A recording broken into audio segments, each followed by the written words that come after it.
Now, you won't believe this, folks. The White House has reshuffled its tariff rules again on steel, aluminum, and copper. The whiplash continues, and it takes effect on Sunday. The main change is that farm equipment and residential AC systems are getting a rate cut down from 50% tariffs to 15%. The administration is calling this a practical adjustment to protect farmers and home builders. Fair enough. I just wish we would pick what our position is going to be on tariffs, and I think so would Andrew Langer, my next guest. He's the president of the Institute for Liberty and a roving podcast and radio extraordinaire himself. Andrew, nice to have you on the show. And including on WIBC, the folks who listen to our good buddy, the other Tony Katz, they will know me from sitting in Tony's chair every once in a while. Well, you have a new piece over in realclearpolicy.com titled Competitive Trade, the Key to American Economic Dominance. I think it sounds nice, but a lot of people in the White House would seemingly not agree and would rather put up a Chinese wall around American manufacturing and try to drag everybody home. Are these tariffs even really working? Well, listen, it's never quite as simple as this. And what you're seeing with these temporary adjustments is the peril of centralized industrial policy, right? And I get it. I get the impulse or the impetus to want to engage in protectionist trade policy. I am not per se anti-tariff as a rule, right? They're a tool that can be used, but there are other things that we can also be doing to make sure that America is competitive. And it's so funny because in some of the comments on the article, folks are talking about how the dire predictions didn't come true, and that's right to an extent. When you're cutting regulatory costs by $200 billion a year, right, as we did in 2025, that has an impact on opportunity costs. That's direct regulatory costs. So it tends to even things out. But even with that, when you have the massive run-up in energy prices that we're seeing, when you have other sort of factors that are at work in the economy, maybe, and you're recognizing that it's not going to have the impact, and you're going to have to make some changes around it. Maybe it should cause you to rethink the overarching protectionist policies that we have right now. Yeah, I'm not reflexively against the idea of tariffs either. There seems to be a time and a place, and I very much respect and admire this President Trump, and how he talks about, shoring up America's strength here at home. I think there's a huge case to be made for reshoring certain elements of industry so that we can protect our future.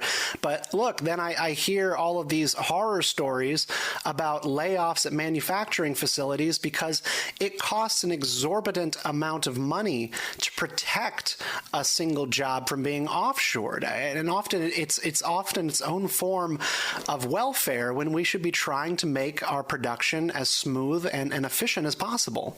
Well, right. I mean, to me, it's the issue of the sort of the schizophrenic nature of the trade policy overall. I didn't bring this up in the Real Clear Policy piece, but one of the things that gets me, right, is we're spending all this time and energy, pun intended, to promote our liquefied natural gas industry here in America, right, to fix, to make us energy dominant. But at the same time, the administration is putting restrictions on the export of liquefied natural gas, right, to sort of protect our supply here at home. And I get it, but we have an overabundance and we're trying to fix our trade deficit. Well, maybe one of the things that we can do here is allow for the greater exportation of LNG.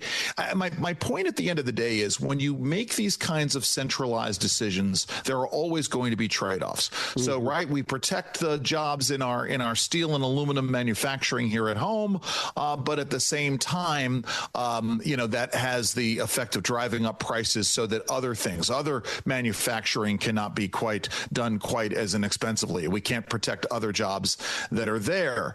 And the other part of it is, right, as I alluded to early on, tariffs will do three things, or they can do three things separately. They can either increase revenue to our treasury, or they can help offshore jobs, or onshore jobs that have been offshored, or they can otherwise protect American interests here at home by forcing other nations to change their trade policy. They can only really do two two of those three things at any given time. They can't do all three, and yet we seem to be trying to do all three, and it just never works. Why do you think the administration is backing up specifically on the issue of these steel, copper, aluminum tariffs? They keep revisiting this issue. I have seen different steel and manufacturing firms in the news a lot over the past couple of weeks, and then the administration makes this pivot. Are they really looking at the cost of a new car, a home build, or, adding major appliances to the home of an American household as being particularly problematic going into the midterms? What is this about? I think it's all of the above. I think it's a recognition that, they're making some changes at the margins when it comes to these policies. And we're getting stories in the news about various manufacturers that are reinvesting in the manufacturing sector. But at the same time, there is the reality that manufacturing jobs have been anemic at various points as they're grappling with the run up in fuel prices here at home and energy prices more generally here at home.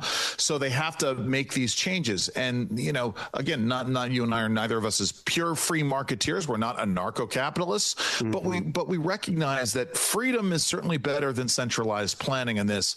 And we're seeing that may manifest in the tinkering with policy. Yeah, look, I think one of the more emotionally raw things that I have heard come out of the conservative commentariat in recent years, you go back to Tucker Carlson when he started talking about the case for tariffs. And, he said the American dream is not cheap furniture at Walmart. And, look, I get it. The idea of getting cheap, flimsy furniture that's going to break in a couple of months from Walmart is not the most important thing in the world. There's more to life than that.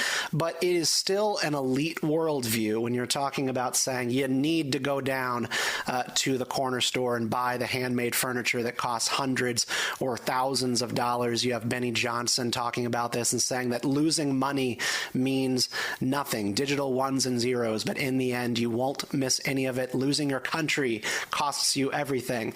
And I think that this is coming from people whose bank accounts are doing just fine. They don't care if the new washing machine costs an extra $300 or $400. They don't care if jet skis are unaffordable come the summer because they can afford all of it. It's like the discussion over the Jones Act, which is this protectionist policy that's been around for more than 100 years. And I see the merit from a national security perspective of not allowing foreign ships to traverse between American ports, right? We don't want Chinese ships sailing up and down the Mississippi River, because even if they are nominally privately owned, they're still, operating within the confines of the Chinese Communist Party. On the other hand, the justification for the Jones Act of protecting America's shipbuilding industry, it hasn't come to pass. America has lost shipbuilding and ship repair industries over the last, 100 years, especially in the last 50. And the answer is, right, it's not to repeal or do something with the Jones Act or invigorate the Jones Act. The answer is permitting reform, right? Make it easier for these facilities. And thankfully, right, the administration is doing those things, as we talked about at the top of the segment. $200 billion in regulatory reform in 2025 is nothing to sneeze at. Permitting reform is nothing to sneeze at. But let's not hamstring the great things that we could do with the economy by making it more expensive for the base materials that are out there. Mr. Langer, it's been very nice to have you with us. Do check out his article over at realclearpolicy.com. And hopefully we'll talk again here real soon.